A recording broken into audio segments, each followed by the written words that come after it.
Walk out your back door and look at the foot of your biggest tree. Whatever is piled at the base, and in most American yards something is, that tree is dying by inches. 13 things people put into a backyard and live to regret. And I'll be straight with you. I sold most of them. Not a few. Most.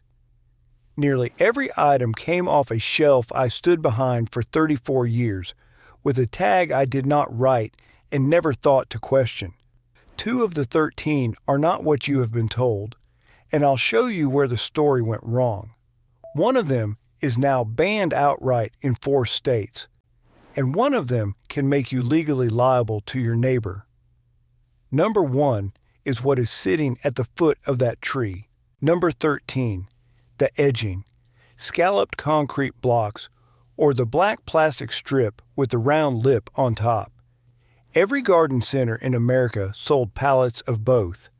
2 problems, and only one of them is about looks. The look is dated, and there is no arguing it. Scalloped concrete says 1988 the way avocado appliances say 1974. That is not a crime. If you like it, keep it. The practical problem is the one that will actually annoy you. Illinois Extension names the 2 failure modes plainly. Steel edging heaves out of the ground over winter, and plastic edging simply will not stay put. You install it level in May, and by April it is riding 2 inches proud in 3 places and dipping in a 4th. Now, the honest part. Illinois also says most of that heaving is preventable. Lip-style edging, proper steel anchoring stakes, and installing it right in the first place. So, this is as much about how it went in as what it is made of. And I will flag this. Nobody has ever run a study on garden edging. This one is experience, mine and theirs, not science. I would rather tell you which is which. Before I get any further in, a friend of mine, Henry, and I wrote a book together, The Low Maintenance Garden Blueprint, at henrysgardensecrets.com. Everything I do out here in one place, in order instead of scattered across 20 videos. I won't mention it again after this. If you want it, it's there. Now, number 12. Number 12. Gravel bed running along the foundation. River rock or crushed stone laid a few inches deep, usually on the south or west side, sold as the permanent low-maintenance answer to a strip nobody enjoys weeding. It is neither permanent nor low maintenance, and Kansas State explains both halves. On heat, rock reflects and absorbs it. Put a stone bed against a sunlit wall, and you have built a small heat island. Soil temperature goes up, and the shrubs sitting in it spend every July under stress you cannot see. Then the plant thins out, and everybody blames the plant. On weeds, and this is the part that surprises people, it gets worse with time, not better. The plant blows fine soil into the gaps between the stones. Seed lands in that soil. Now you have a seedbed sitting on top of your rock, and as Kansas State puts it, the longer the rock has been down, the worse the weed problem becomes. There is one more wrinkle worth knowing. If your gravel is limestone, it will slowly raise the pH of the ground underneath it, and acid-loving shrubs, your azaleas, your hollies, go yellow between the veins, and nobody can work out why. Granite and river rock will not do that. Limestone will. Number 11. The weed and feed bag. One product, one pass across the lawn, 2 jobs done. I sold a wall of it every April for 3 decades, and I never thought twice. Here is the trouble, and Illinois Extension puts it in one line. It is a product of convenience, but it sacrifices the appropriate timing. Think about what is in that bag. There is a crabgrass preventer, which needs to be down early in spring before the soil warms. And there is nitrogen, which for a cool season lawn belongs in autumn. 2 ingredients 2 completely different calendars, and 1 bag that forces you to pick a day that is wrong for at least one of them. Illinois goes further on what that costs you. Push nitrogen too early, and the grass throws everything into top growth, leaf, not root, and it goes into summer with an inadequate root system underneath it. Then July arrives, and the lawn browns out, and you assume you did not water enough. Buy them separately. Preventer in early spring, feed in the autumn, and treat weeds where you actually have weeds, instead of broadcasting herbicide across the whole property, including the ground your trees are rooted in. You will use less chemical and get a better lawn. That is not a trade-off, it is just better. Number 10. The oscillating sprinkler running on a timer, and specifically running at the wrong hour. The sprinkler is not the mistake. Clock is. 2 ways to get this wrong, and most people manage one or the other. Water in the middle of the day, and Clemson puts your evaporation loss between 20 and 30%, depending on humidity, wind speed, and temperature. A fifth to a third of what you paid for never reaches the soil. You watch it land, so it feels like watering, and to be fair about it, watering at night still loses you around 15%. So the afternoon is not a catastrophe. It is simply the worst of your options. Water in the evening or overnight, and you get the opposite problem. Virginia Tech is emphatic about this.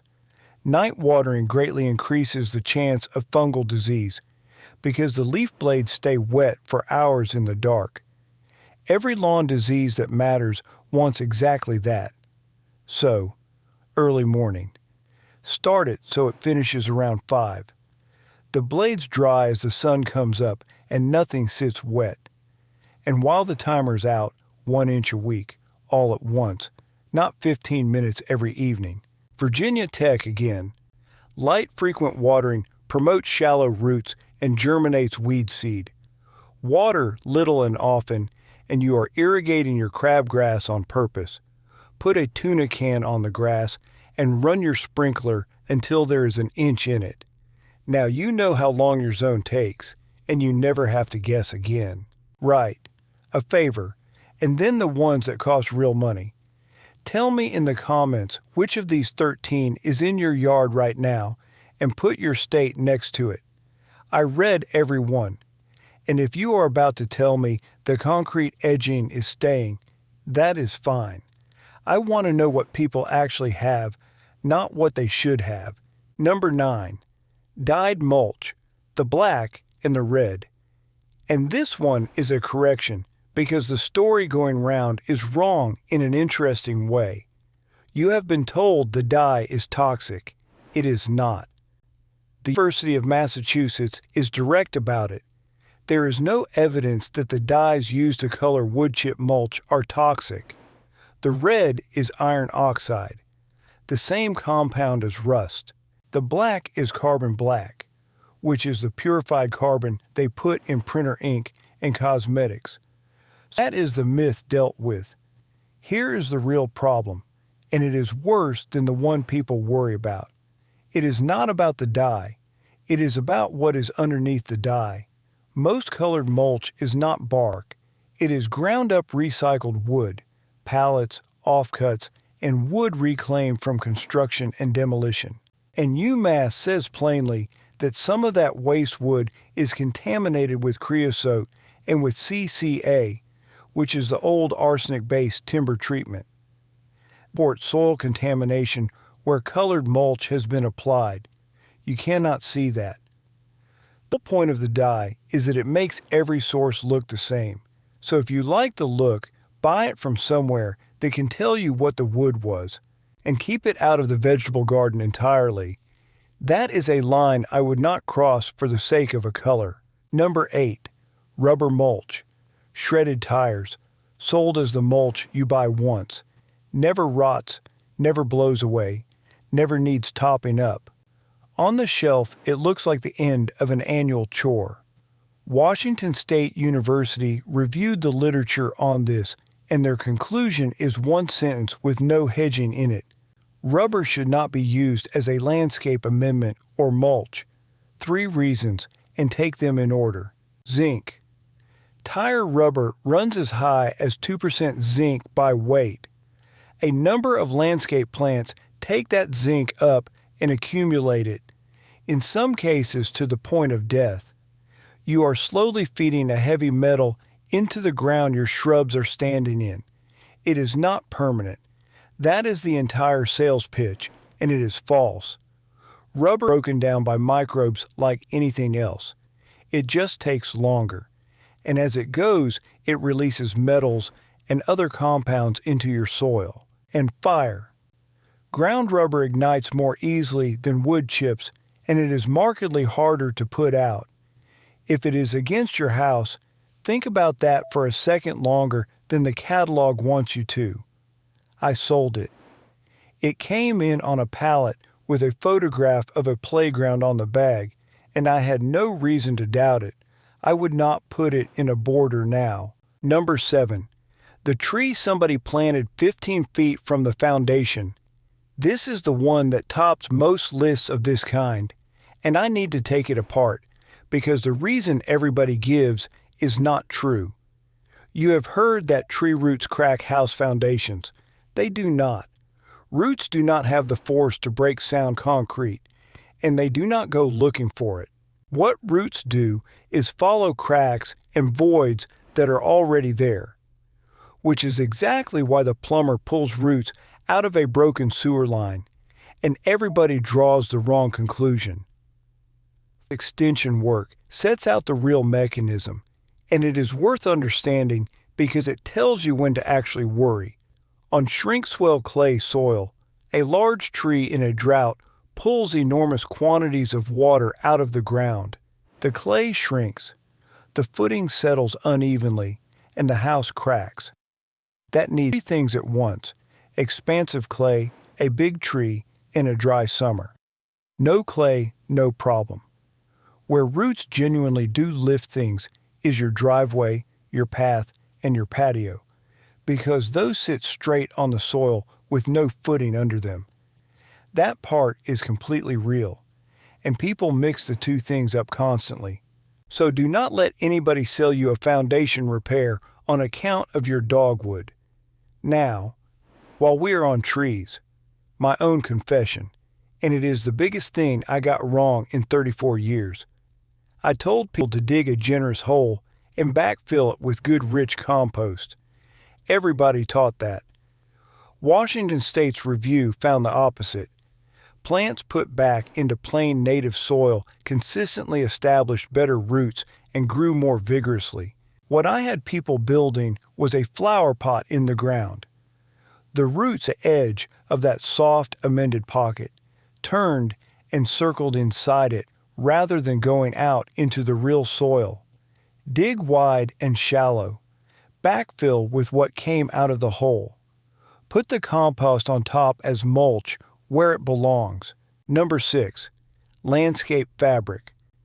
I sold by the roll for 20 years, somewhere from the late 80s onward, and I sold it as a permanent solution, because that is what the packaging said, and I had nothing to set against it. It buys you about 2 years. Here is what happens after that. An Illinois extension lays it out. New weed seed blows in and lands in the mulch on top of the fabric, which is a perfectly good seed bed. So you have weeds again, and now they are rooted through the fabric instead of into loose soil, and pulling them tears the sheet. Meanwhile, the pores clog with silt, so the fabric stops passing water the way it was supposed to. And then the part that actually costs you something. Washington State's horticulturist notes that landscape plant roots colonize the fabric. They grow into the weave, which means the day you finally give up and pull it out, you are tearing roots off the shrubs you were trying to help.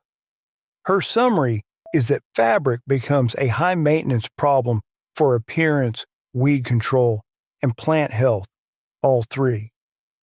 Oh, you bet I wish somebody had told me that in 1990. What to do instead. 3 or 4 inches of wood chip straight onto the soil, topped up every couple of years. It suppresses weeds, it feeds the ground as it breaks down, and when you change your mind about the bed, you just dig it. Number 5. Raised beds and retaining walls built from used railroad ties. They were free or nearly free, heavy enough to stay put, and half the gardens in this country got one in the 70s and 80s. Those ties are treated with creosote, and here is the language that matters, straight from the Environmental Protection Agency. Creosote is a restricted use pesticide, and it has no registered residential uses, none. It is approved for railroad ties and utility poles, commercial applications, applied by licensed applicators. It was never a home garden product. Let me be precise, because I do not want to overstate it. There is no federal law making it a crime for you to have a salvaged tie in your yard. What there is a chemical with no approved residential use sitting in your garden. Some states and towns go further and restrict it. And there is one place I would draw a hard line: vegetable beds. On a hot day, creosote weeps out of the wood. You can smell it. Do not handle it barehanded. It causes rashes and severe skin irritation, and it is phototoxic, which means you get it on your forearm, go out and work in the sun, and come up with something that feels like a bad sunburn. If you have got ties around anything you eat, that is a weekend job worth doing. For a wall, use concrete block or natural stone. For beds, use cedar or the modern treated lumber. Which brings me to the thing I ought to say plainly. If your raised beds went up before 2004, the green pressure treated wood in them is CCA, and the A arsenic. Manufacturers canceled virtually all residential use of it at the end of 2003. What is on the shelf now is copper-based and fine. Number 4. The Leyland Cypress Privacy Screen. 15 of them, sometimes 30, in a straight line along a boundary, planted the summer somebody built a 2-story house behind you. It grows 3 to 4 feet a year while it is young. That is the entire appeal, and it is genuine. What the tag does not lead with is where it stops. Clemson puts mature size at 60 to 70 feet tall and up to 20 feet wide, and adds that 70 to 100 is not uncommon. You are not planting a hedge. You are planting a row of forest trees and agreeing to prune them for the rest of your life. Clemson tells you to space them a minimum of 12 to 15 feet apart for air circulation. Nobody does. Nobody has ever done. You want the screen closed by year 3, so they go in at 6 or 8 feet, and for a while it works beautifully. Then the branches meet, air stops moving through the row, and Ceridium canker arrives, Clemson's line. If that fungus gets into the main trunk, it can kill the entire tree. And that is the specific misery of this plant. It does not fail evenly.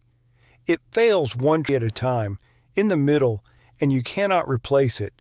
Nothing will grow in a gap between 2 30-foot trees, so you get a hedge with a hole in it, and the hole is exactly where you wanted privacy.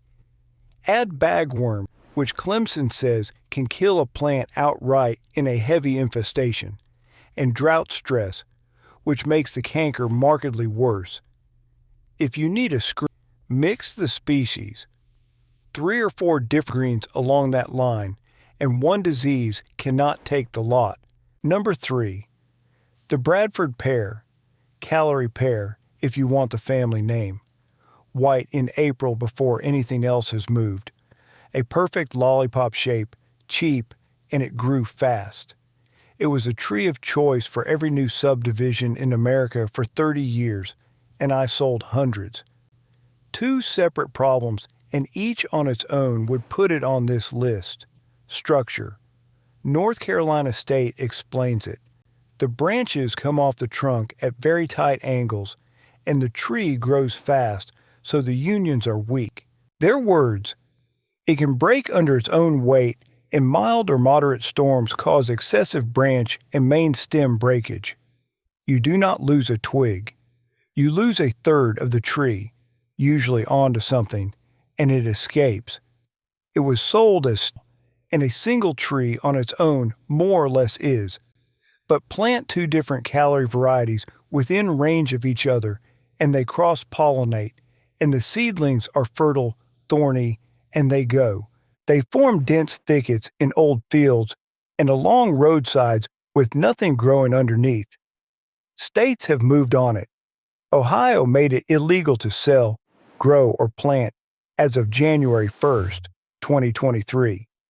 South Carolina's sale ban took effect October 1st, 2024.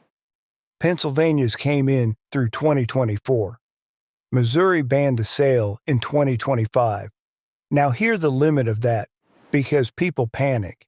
None of those laws require you to cut down the tree in your front yard. They are about selling and planting new ones. If this is the kind of thing you want in your week, subscribe. One video a week, and it is mostly this: what turned out to be true and what turned out to be a story. Number 2, running bamboo. Sold as a fast screen, and it is a fast screen. It is also the only plant on this list that can put you in front of a judge. Connecticut wrote it into state law. You may not plant running bamboo within 40 feet of an abutting property or a public right-of-way. And if it crosses onto your neighbor's land, the statute deems that a nuisance and makes you liable for damages, including their cost of removing it. $100 fine, and each day counts as a separate offense. Towns in New York and New Jersey have their own versions. Read that again, because there is nothing else in gardening like it. Your plant, their yard, your bill. The horticulture behind the law is straightforward. Maryland's extension says the rhizomes will run 100 feet or more in any direction. Nothing stops them. Not the canes, the rhizomes, underground, invisible, while everything above ground looks like a tidy screen. Containing it means a barrier 30 to 36 inches deep, with 6 to 8 inches left standing above the soil so the rhizomes cannot simply ride over the top. And then you check that barrier every year, for as long as the plant lives. Maryland's it is a long-term project needing attention every year the parent clump exists. I will not quote you a removal cost because the figures people throw around are not sourced. What I will say is that clumping bamboo exists, it behaves, and it costs about the same in the pot. Number 1. The cone of mulch piled up against the trunk of your tree. You have seen it 1,000 times. You may have paid a crew to do it. I sold the mulch by the truckload. Bark is not built to be wet. Hold mulch against it, and it rots. Then the tree does what Penn State describes, sends roots out into the moist mulch, and those circle the trunk and strangle it. Illinois Extension calls it a slow death, and that is the trouble. Nothing happens for years. Then a 30-year tree thins at the top, and nobody connects it to a bag of mulch, 2 to 3 inches deep, pulled back clear of the trunk so you can see where the tree meets the ground, spread out to the drip line instead of up. Go and look at yours before the light goes. 13 things, and I sold most of them. None of it was dishonesty. It was a tag written in a marketing department, a truck that came on a Tuesday, and nobody with a reason to check. That is how bad garden advice travels, not as a lie, as a thing everybody repeats. So one instruction: before you buy the permanent solution, ask who tested it and where you can read that. If nobody can answer, it is a story. Which of the 13 is in your yard? Tell me below with your state. The coffee's still on. Come back soon.